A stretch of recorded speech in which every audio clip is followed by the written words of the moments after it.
Beshem Ha'af, Ve'aben, Ve'ruach HaKodesh, Ha-Elohim Echad. Di dalam nama Bapa dan Putra dan Roh Kudus, Allah yang Esa. Amin. Selamat pagi semuanya. Hari ini Selasa 6 Februari 2024. Kita mempelajari kitab Kohelet yang ke-25. Ayat bacaan kita dari Kohelet 5 ayat 7-8. Mengenai raja yang dihormati. Kalau engkau melihat dalam suatu daerah, orang miskin ditindas, dan hukum serta keadilan diperkosa, janganlah heran akan perkara itu, karena pejabat tinggi yang satu mengawasi yang lain. Begitu pula pejabat-pejabat yang lebih tinggi mengawasi mereka. Im osek rash, vegejel mispat vatsedek, tir'eh femedina, al titmah al hakevetski gavoha me al gavoha, shomer ugevohim alaihem. Ayat 8, suatu keuntungan bagi negara dalam keadaan demikian ialah kalau rajanya dihormati di daerah itu. Veyitron eretz bakolhu melek lesade neefat. Perhatikan pengkhotbah 5 ayat 7. Kalau engkau melihat dalam suatu daerah, orang miskin ditindas, dan hukum serta keadilan diperkosa, janganlah heran akan perkara itu karena pejabat tinggi yang satu mengawasi yang lain. Begitu pula pejabat-pejabat yang lebih tinggi mengawasi mereka. Ayat ini bicara mengenai ketidaktepatan penanganan atas pemerintah dari daerah hingga ke pusat. Pejabat daerah adalah cerminan pejabat di atasnya. Ketika ada ketidakadilan di daerah, pejabat regional di atasnya seharusnya mengawasi. Maka apa yang terjadi di daerah berasal dari atasnya. Ketidakbenaran di daerah berasal dari atasnya. Ikan itu busuk bermula dari kepalanya. Pemerkosaan keadilan di daerah terjadi, bahkan di banyak daerah. Itu merupakan rembetan dari atasnya. Kita melihat bersama sebagai suatu contoh misalnya di Indonesia ini. Ada ketidakbenaran dari lembaga peradilan. Dari yang paling bawah hingga yang tertinggi di MK, Mahkamah Konstitusi. Pemerkosaan keadilan bisa terjadi pada siapa saja yang tidak berdaya dan yang dianggap pada strata di bawahnya. Pemerkosa hukum adalah penegak hukum itu sendiri. Dan di Indonesia ini bahkan dilakukan oleh Ketua MK, iparnya Presiden.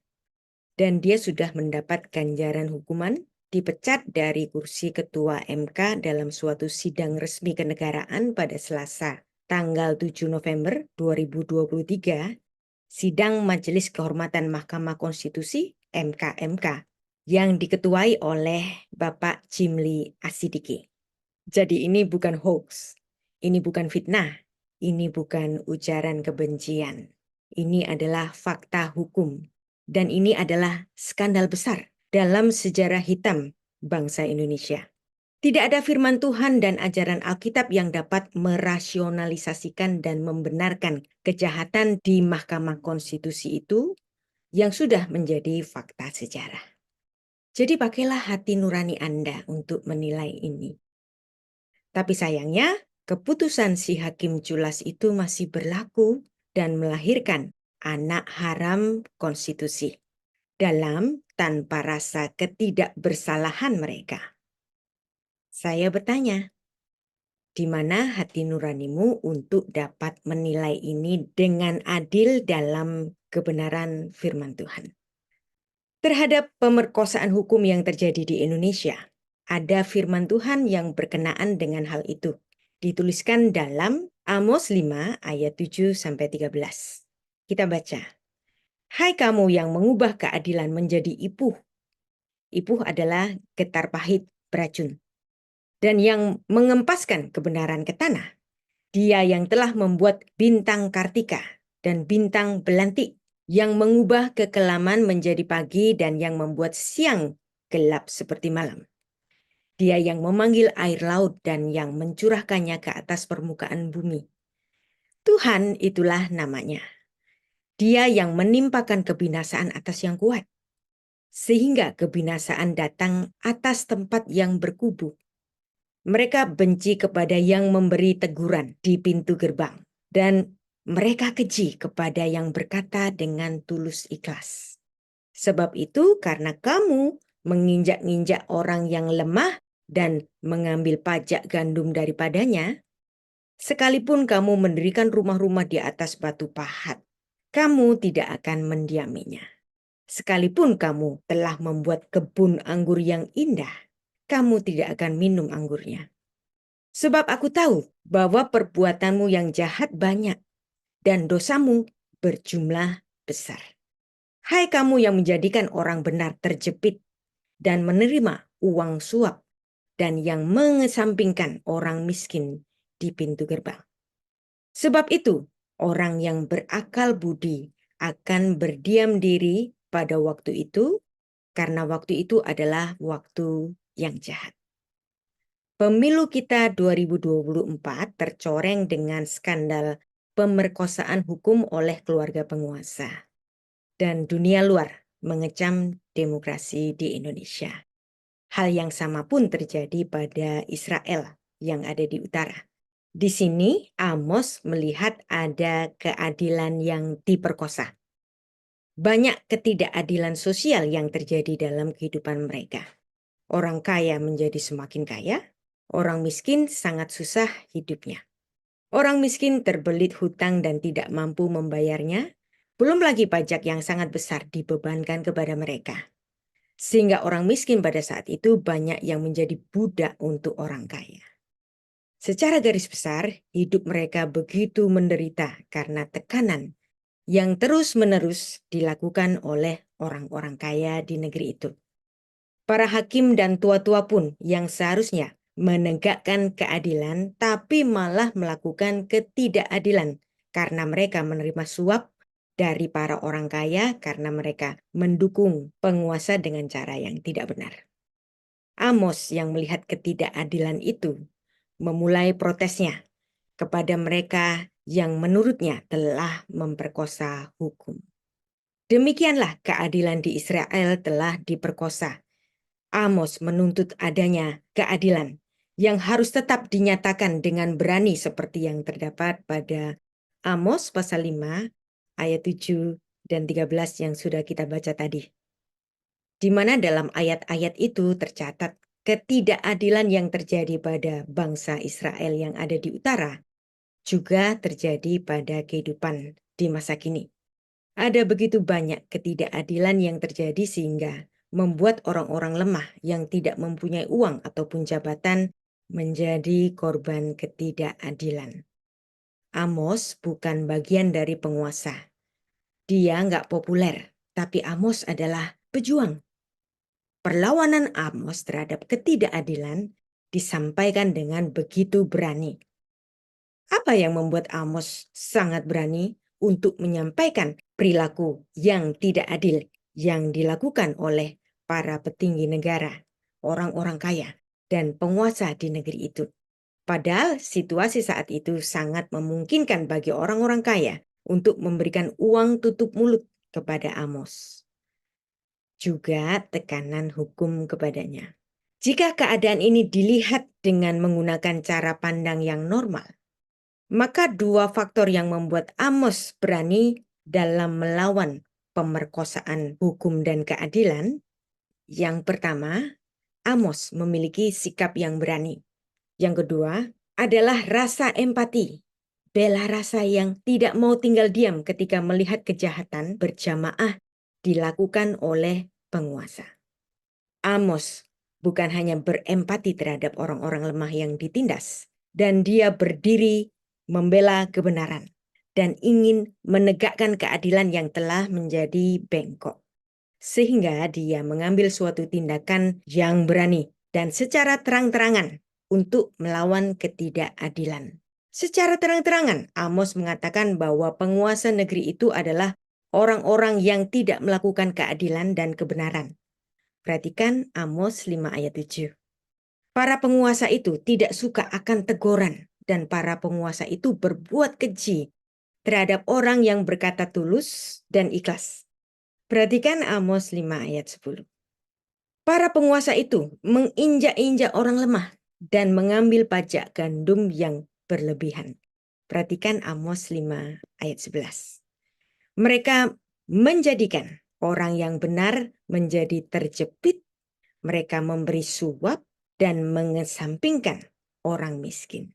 Bahkan masih banyak lagi perbuatan jahat yang mereka lakukan. Perhatikan Amos 5 ayat 12. Terhadap kejelasan penguasa korup dan ingin melanggengkan kekuasaan mereka dengan kejahatan itu, sepertinya Amos sudah nggak tahan lagi, sehingga Amos dengan terang-terangan dia mengatakan semuanya itu. Anda yang beda pilihan dengan saya mungkin bisa marah ketika saya memaparkan apa yang dituliskan dalam firman Tuhan ini yang berkenaan dengan apa yang terjadi di Indonesia ini. Tapi merenunglah sejenak. Gunakan hati nuranimu. Amos 5 ayat 7 menulis keadilan dijadikan ipuh, yaitu getah pahit beracun, dan kebenaran dihempaskan di tanah. Ayat ini ditujukan kepada orang-orang yang memiliki tanggung jawab untuk menegakkan keadilan, tapi mereka tidak melakukannya. Dan perhatikan apa yang dilakukan di Mahkamah Konstitusi tanggal 17 Oktober 2023 dan hasil yang masih dinikmati mereka hingga saat ini. Amos dengan jelas menunjukkan kebobrokan kepada sang hakim. Mereka yang seharusnya menegakkan keadilan justru melakukan kejahatan peradilan. Seharusnya keadilan itu tidak pandang bulu. Seharusnya tidak memihak kepada penguasa yang punya syahwat politik untuk melanggengkan kekuasaannya untuk keluarganya sendiri. Ketika penguasa itu sudah dijadikan seperti dewa dengan jargon-jargon seperti agama baru, menjadikan penguasa itu sebagai Tuhan kecil dalam kemahakuasaannya di negara itu. Keadilan itu seharusnya menghidupkan, tapi oleh mereka malah diubah untuk mematikan keadilan.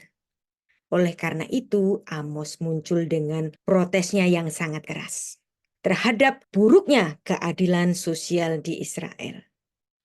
Di Betel, Amos bernubuat terhadap bait di sana.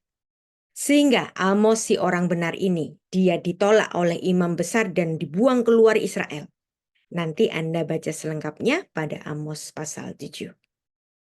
Perhatikan, orang benar justru mengalami perlawanan. Orang yang sedang berjuang untuk keadilan justru diasingkan. Bahkan para penolak keadilan itu adalah para imam, yang adalah para rohaniawan.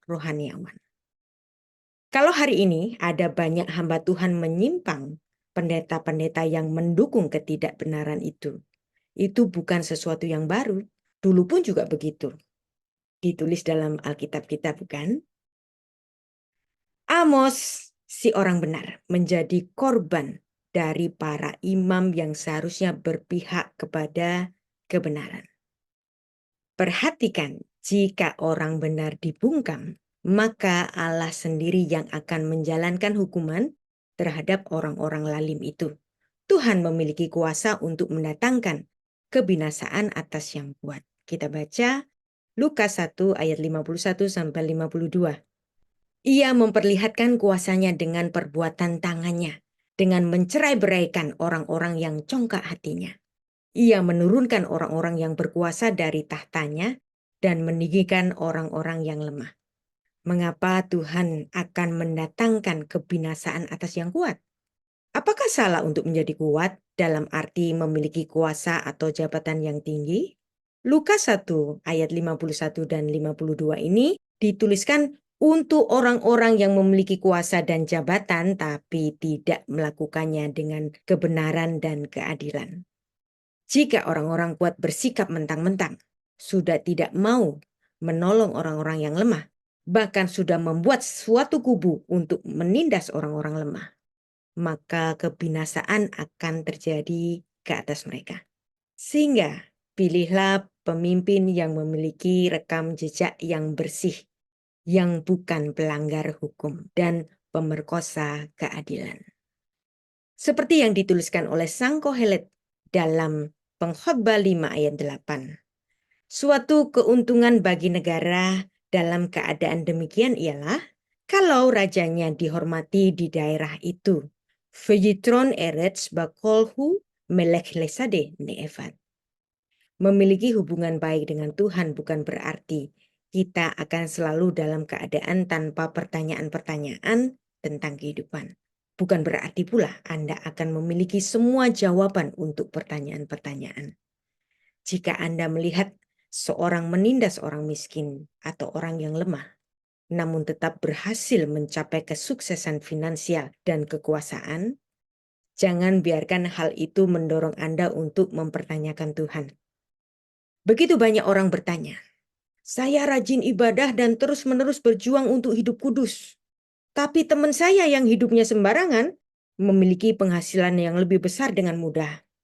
Lalu mereka mempertanyakan, bagaimanakah Tuhan bisa membiarkan hal itu terjadi? Allah sering tidak memberikan jawaban secara instan. Namun bagian kita, tetaplah lakukanlah ibadah dengan setia. Karena engkau mencintai Tuhan. Bukan karena maksud untuk diberi rejeki lebih oleh Tuhan. Maka jagalah hubungan baik Anda dengan Tuhan di dalam suatu komitmen untuk hidup kudus dengan benar dan dengan perkenannya. Pada akhirnya pastilah kemurahan Tuhan akan datang dan datangnya dari sudut pandang yang sangat jauh dari pandangan kita mengenai apa yang terjadi di dunia ini.